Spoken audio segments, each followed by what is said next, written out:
Now that we've had a couple of killing frosts, your canna leaves have probably died back, as have ours out here in the garden.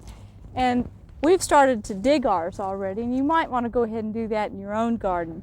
If you live way down southeast Oklahoma or in some of the more protected areas of eastern Oklahoma, you don't need to dig your canna bulbs. They'll probably overwinter just fine. But in central and northern and western Oklahoma, you need to dig them so that they'll make it through the winter because they're not very cold hardy.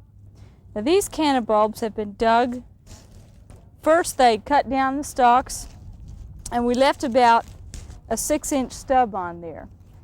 And the next step after they're dug is to lay them out somewhere where they can dry. Now a tray like this with holes in the bottom, setting up on a bench is just fine. Someplace where the air can move around them and allow the bulbs to dry back completely so that they won't rot in storage. And the same procedure can be used for digging up gladiolus bulbs or dahlia bulbs as well. This stalk needs to dry down a little bit more, so we'll probably allow them to dry more completely before we store them away for the winter.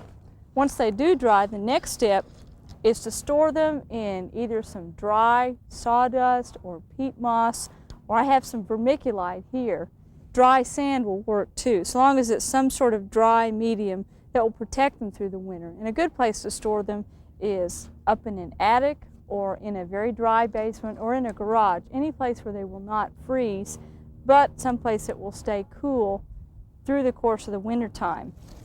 Now once they do dry down, you can just bury them down in the material for storage. And a bucket will work, a crate, anything, but don't seal them in plastic. In case there is any moisture, it needs to be allowed to escape. Now next spring, before it's time to plant cannas, you can get the jump on other gardeners if you'll take them out about 4 to 6 weeks before early May planting time, pot them up in big pots ahead of time indoors, put them in a sunny window, water them, and let them start rooting and sprouting ahead of time before you put them in the garden.